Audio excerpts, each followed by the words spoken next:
the word though. The word though. How is it used? Well, it can be used in a lot of different ways, of course, right? But some of the ways that we use it are more difficult to understand than others, right? Yes, yes. Especially when we have though at the end of a sentence. If someone says, I like it though. I like it though. Why not just say, I like it? Why do you have to add though at the end of I like it? What's the reason for that? Tell me. It's a good question, right? It's complicated. It's a little difficult. But I'm going to try to help you understand it. I'm going to first give you some examples of how we can use though in other situations to sort of get us used to the idea of though, right?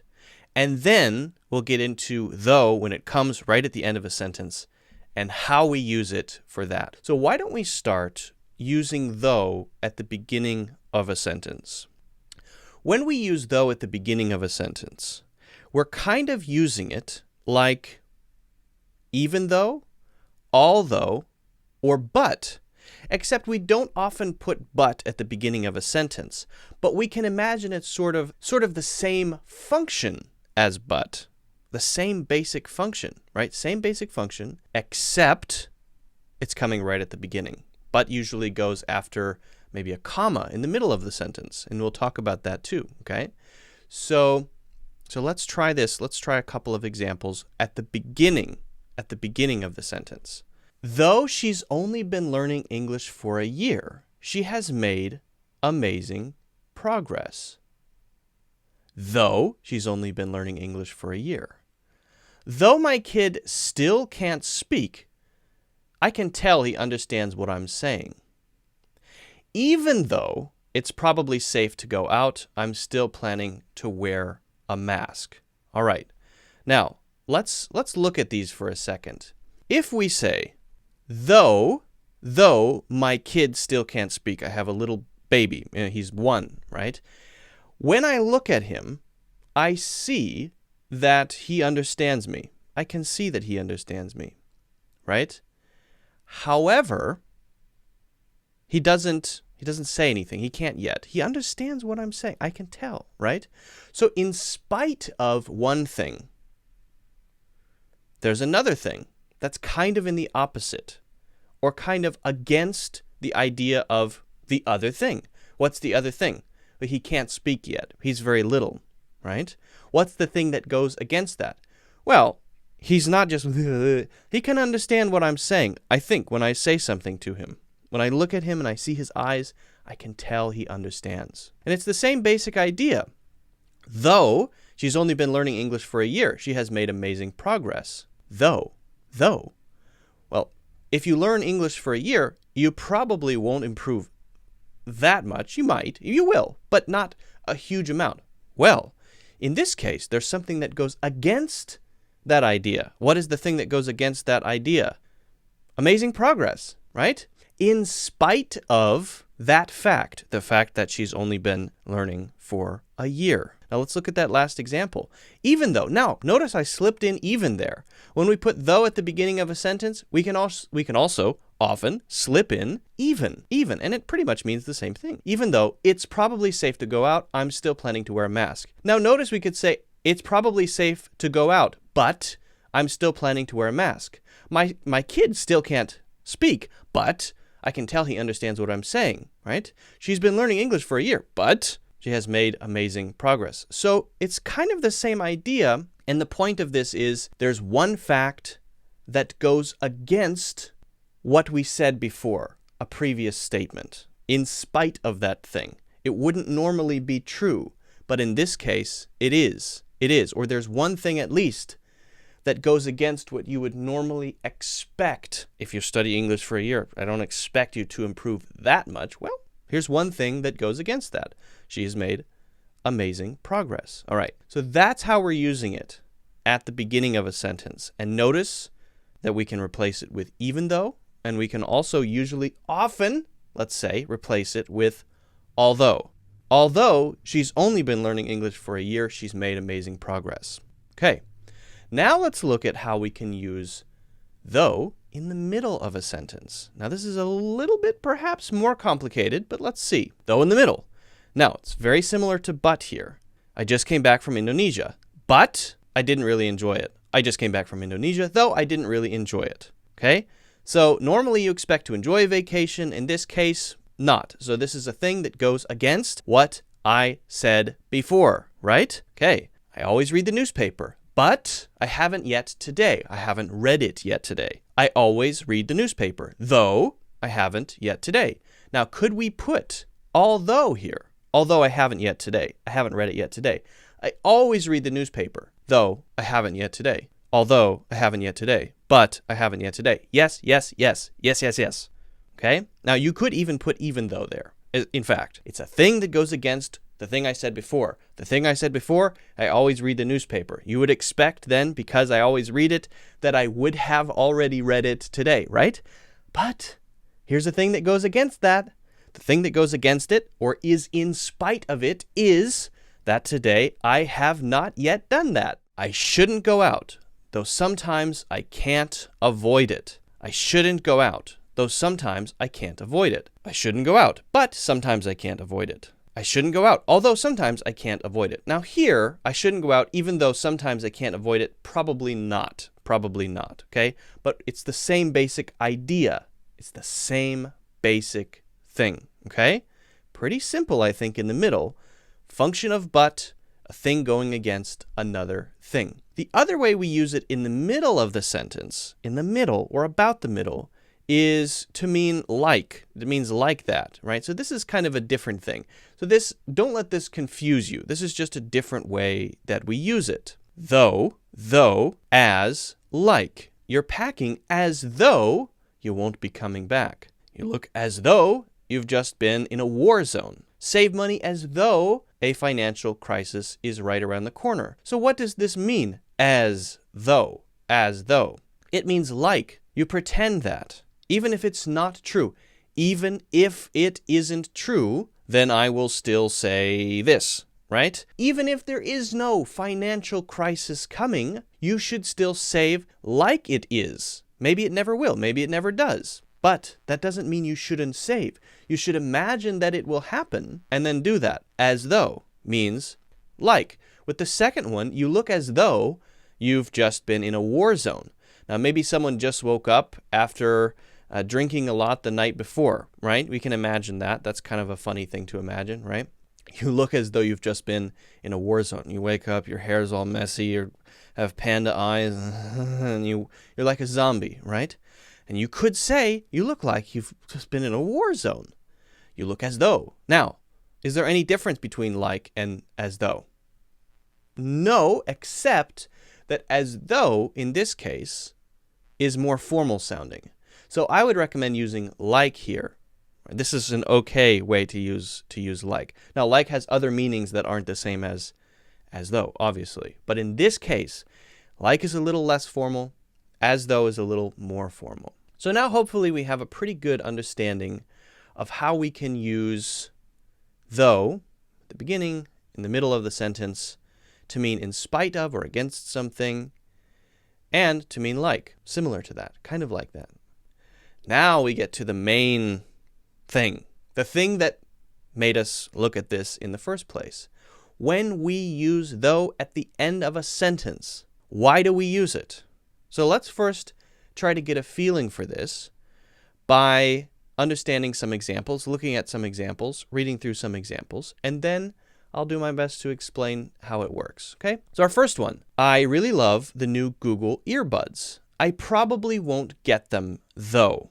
I don't think I will be able to make it because of the time. I appreciate it though. You can ask me for help whenever you need it. I prefer you text instead of call though. Now, you might then ask the question, why not just say, I probably won't get them? I appreciate it. I prefer you text instead of call. Why do we add though? Now remember, at the beginning, we were using though, both for the middle and the beginning, to say this thing is against that thing. This thing would lead you to normally expect this. However, now we're going to say something that is kind of contrary to that. We might use nonetheless. We might say in spite of, and it's the basic meaning of but, right? And however, kind of, right? Very close to that. So we want to focus on the fact that there's something against it. And to emphasize that, we use though. If we say, I really hate the new Google earbuds. I probably won't get them though. Does that make sense? Does that make sense? No, that doesn't make sense because those two statements are in total agreement. If someone says, I hate the new Google earbuds, I hate them, then the next thing you would expect them to say is, I probably won't get them because you hate them. Why would you get them? That would be crazy if you say, I hate them. I'll probably get them. Then you would use though. I'll probably get them though. That would be weird. Here we have the opposite. I like them. Now we're going to say a statement that goes against, we're going to say something that goes against what we just said. I love them. I like the design. They're so cool. However, I'm not going to get them. Now, when we make a new sentence, we start with I, for example, then we can't use however as naturally. We could, but it's not as natural. However, comma, I don't think I'm going to get them. Sounds a bit too formal. It's okay, but it's much more common, much more natural to say, I probably won't get them though. So you could just say, I probably won't get them. However, because you want to focus on the thing going against the last thing that happened, or going against what someone would naturally expect after the first statement, you're going to use though. It emphasizes it. It helps you focus on that thing, the in spite of part. Now let's look at the other examples, right? I don't think I will be able to make it because of the time. I appreciate it though. Now this is a little more complicated. I appreciate it though. That means I'm thankful. So here it's more subtle, I guess we could say. But the basic idea is the same. Normally I would appreciate something that I accept. I'm so thankful that you invited me to the party. I'll see you tomorrow. Thank you. Thank you, right? Except I'm saying I can't go. I want to go to the party. I'd like to go to the party, but I can't go because of the time. It's too late for me, right? Thanks though. Thanks though. I appreciate it though. So here we're adding though because we want to show that we are grateful even though we've said no to something, right? So it's a little more complicated because it's just a thank you, because it's just an I appreciate it. But it is the same basic idea, okay? We're emphasizing that something is against what you would expect based on the previous thing that was said. You can ask me for help whenever you need it. Now that suggests in any way, email, phone call, text message, whatever you want to do. Okay, but I have a condition. So I'm going to add something, a condition that goes against it, something that limits this thing that I said whenever you want. Feels like total freedom. So even though I'm not totally contradicting that, I am giving it a limit, right? So in a way, even though it's only a little bit, it is going kind of against the thing I said. I have a limitation. I don't want you to call me. I prefer if you text me, okay? So someone might say, you can ask me a question anytime you want, but please text instead of call. You can ask me questions whenever you need help. However, I would prefer if you text instead of call. Are those two the most common? Are they the most common ways to say that? No. The most common ways are to say probably, but, and though. Though is probably the most common at the end. I prefer if you text though, because it's going against that. It's kind of creating a limit, right? So now let's look at a final set of examples just to make this super duper clear so that we have no questions in our minds about this, okay? I don't think it's actually going to rain. But check out those black clouds though. The GPS isn't working anymore. I'm pretty sure I know where we're going though. We only got to spend a couple hours at Cedar Point. It was fun though. Now how about this one? Notice here we have a but and a though in the same sentence, right? But check out those black clouds though. This is a modern usage.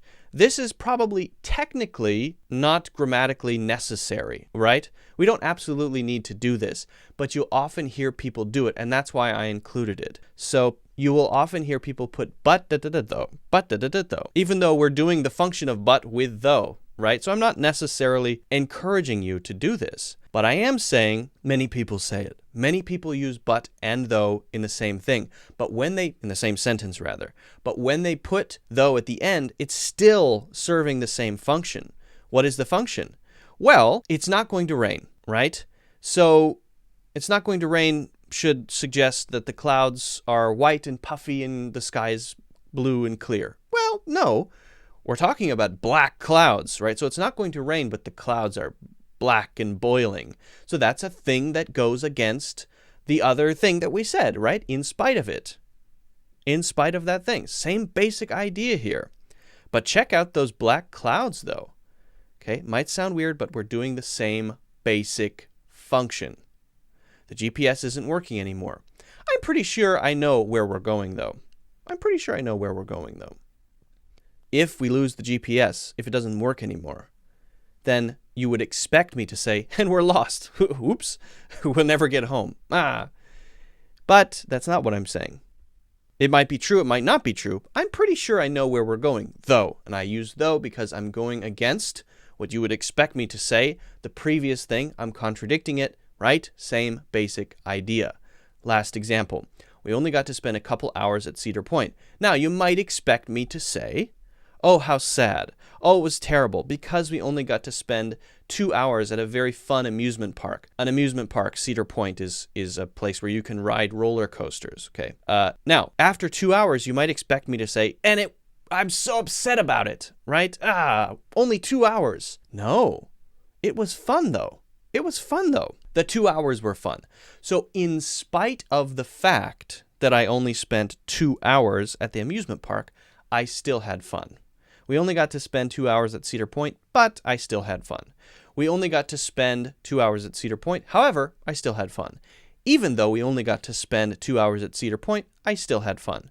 Though we only got to spend 2 hours at Cedar Point, I still had fun. Right? Same basic idea. We only got to spend 2 hours at Cedar Point. I still had fun, though. So, now we come back to I like it, though. If someone says, I like it, though, what came before that? It's got to be something that would make you think that I wouldn't like it, right? So, for example, the famous Cybertruck from Tesla, that crazy truck that came out, people looked at it and they go, oh, it's so weird, or so strange, so unusual. I like it, though. That's the idea. You might expect after someone says, weird, strange, unusual, crazy looking, people would say, and I hate it. If you say, I hate it, after saying those things, then you would not want to use though, right? If you said, oh, it's so cool and interesting, then you would not use though after saying, I love it, because you're not going against anything. Those adjectives agree with what you said, I love it. But if we say strange, unusual, crazy looking, bizarre, then we say, I like it though. We're kind of going against those descriptions. And that's why we use though. That's the reason we use though at the end. Even if we don't say those things first, if the situation suggests it or implies it, we can still use though, as long as we're saying something that's kind of going against another thing. That's the basic idea. So hopefully this is now extremely clear because we've gone through so many examples. Examples are the best way to really understand how to use something. So guys, if you haven't already, make sure you hit the like button or hit thumbs up. If you haven't already, make sure you follow and subscribe. Make sure you check out my courses in the links in the description. And I would really appreciate it if you have any questions, leave them in the comments. I'll do my best to answer them.